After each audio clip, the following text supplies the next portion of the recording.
6.0을 넘었던 야수는 베츠, 프리먼, 터커, 소토, 린도어, 히메네스, 시미언, 훌리오, 스완슨, 라일리, 그리고 김하성까지 11명이었습니다. 애틀란타는 이 모습을 기억하고 지난해 시즌 중반 템파베이에서 김하성을 데려왔고 옵트아웃을 사용하고 나간 김하성을 다시 붙잡습니다. 하지만 김하성은 승리 기여도가 마이너스 0.9로 김하성보다 더 나쁜 야수는 저마이 존스와 레프 스나이더를 포함 7명에 불과합니다. 반면 애틀란타가 닉 앨런과 바꾼 마우리시오 두보는 1.8, 김하성의 부상으로 인해 영입한 100만 달러 연봉의 호르헤 마테오는 0.7로 둘의 합산 성적 2.5는 매돌슨에 이은 팀 내 2위입니다. 첫 41경기를 놓치고 돌아온 김하성은 1015경기 중 12경기에 선발로 나섰지만 이후 21경기는 7경기 출전에 그치고 있습니다. 사실 2천만 달러 연봉이 아니라면 이미 짐을 쌌을 수도 있습니다. 김하성 영입에 책임이 있는 알렉스 엔소폴로스 단장은 김하성이 살아나기를 바라는 수밖에 없다며 대신 월터 와이스 감독에게 연봉을 신경 쓰지 말고 기용하라는 지침을 내렸습니다. 김하성은 총체적 난국입니다. 21경기 만에 마이너스 4를 기록한 수비는 어깨 수술의 여파가 있는 것으로 보이며 두보니 플러스 5, 마테오가 플러스 2를 기록하면서 더 비교가 되고 있습니다. 공격은 그보다 더 심각합니다. 김하성은 69타석에서 단타 5개와 볼넷 7개에 그치고 있는데 올해 60타석 이상 출전 411명 중 장타가 없는 선수는 김하성이 유일합니다. 그렇다 보니 김하성은 타율과 장타율이 같습니다. 5개 안타 중 3개는 번트 안타를 포함해 타구 속도가 85마일이 안 되는 타구였고 그마저도 5월 22일 번트 안타 이후로는 31타수 1안타 13진, 최근 16타수 무안타에 그치고 있습니다. 타격 성적이 너무 안 나오는 경우는 불운이 작용하고 있을 수 있지만 기대 타율 1할 4푼 7리와 기대 장타율 190은 스태캐스트 규정 타석에 대입했을 때 둘 다 메이저리그 최하위에 해당됩니다. 84.8마일의 타구 속도는 지난해 대비 5마일이 떨어졌고 하드히트는 43%에서 20%로 안타가 될 확률이 높은 8도에서 32도 사이 타구인 스위스팟은 34%에서 16%로 반토막이 났습니다. 땅볼 비율은 37%에서 50%로 올라 처음으로 50%를 뚫었고 팝업 타구도 많이 나오다 보니 통산 24.4%로 메이저리그 평균과 같았던 라인 드라이브 비중이 6.8%로 폭락했습니다. 스태캐스트 규정 타석 타자 중 라이너 비중이 가장 낮은 선수는 12.4%를 기록 중인 무라카미지만 무라카미의 라이너 비중이 낮은 건 플라이볼 비중이 압도적으로 높기 때문입니다.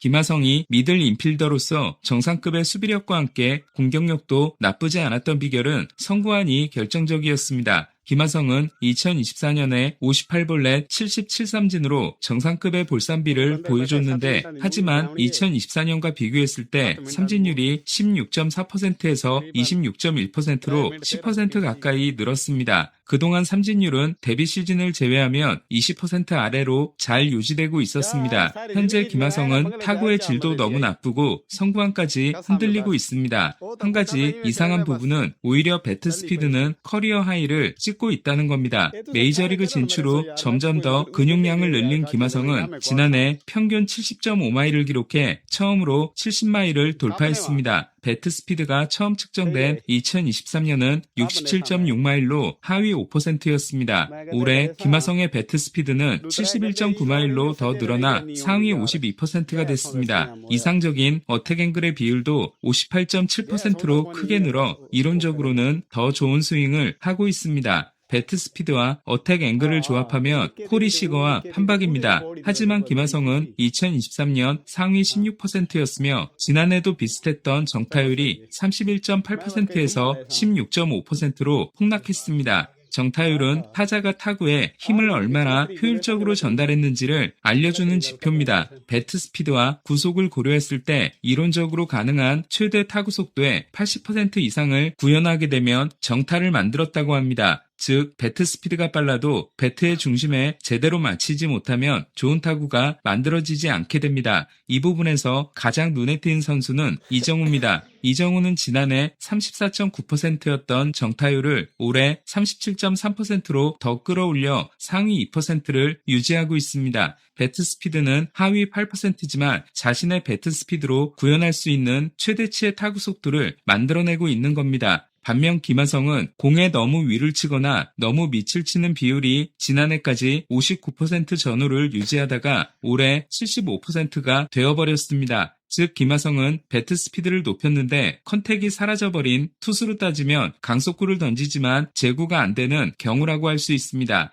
애틀란타가 김하성에게 1년짜리지만 2천만 달러 계약을 준 건 지난해 공격 지표가 안 좋았지만 배트 스피드, 타구 속도, 하드히트에서 커리어 하이를 찍은 모습이 크게 고려된 걸로 보입니다. 하지만 김하성은 배트 스피드가 올해 더 빨라지는 대신 정확성과 관련된 모든 지표가 바닥을 뚫고 있습니다. 김하성의 타격 부진에는 오프시즌에 당한 부상과 연봉에서 오는 심리적인 압박감도 영향을 미치고 있을 수 있습니다. 하지만 더 이상 물러날 곳은 없습니다. 첫 21경기에서 기록한 OPS 255는 애틀란타 주전 유격수 역사상 최악의 기록이며 2019년 이후 메이저리그 유격수 중 최악의 기록에 해당됩니다. 디 애슬레틱 기사에는 김하성은 현재 400만 달러짜리 안타를 치고 있다는 언급이 있었습니다. 김하성은 홈팬들의 야유가 시작됐지만 단장과 감독을 비롯한 선수단은 부진에서 탈출하기 위해 몸부림을 치고 있는 김하성의 노력을 지지해주고 있습니다. 두보는 김하성은 매일 가장 먼저 나와 타격 훈련을 하고 있으며 피칭 머신이든 뭐든 정말 최선을 다하고 있다. 우리 모두가 그것을 보고 있다고 했습니다. 김하성이 살아나기 위해서는 최대치로 끌어올린 배트 스피드를 가지고 공을 최대한 띄우려고 했던 스윙 전략을 수정해야 할지도 모르겠습니다. 어쩌면 전략이 잘못된 게 아니라 손가락 인대 부상 이후 실전 감각이 아직 돌아오지 못한 것일 수도 있습니다. 하지만 어떤 것이 문제의 원인이든 초시계는 점점 줄어들고 있습니다. 김하성의 반전을 기대해봅니다. 한편 애틀란타는 스쿠볼의 유력한 행선지로 떠오르고 있습니다. 애틀란타는 3월에 발표된 순위에서 팜이 24위에 그쳤지만 핵심 유망주들이 올해 잘 성장했고 올해 드래프트에서 9순위와 26순위 지명권을 가지고 있어 유망주 손실을 감당할 수 있습니다. 앤소폴로스 단장은 토론토 시절부터 과감한 트레이드로 유명한 사람입니다. 스쿠볼이 오게 되면 애틀란타는 2024년 트리플 크라운 위너인 세일과 스쿠볼이 뭉치게 됩니다. 로젠탈은 다저스와 양키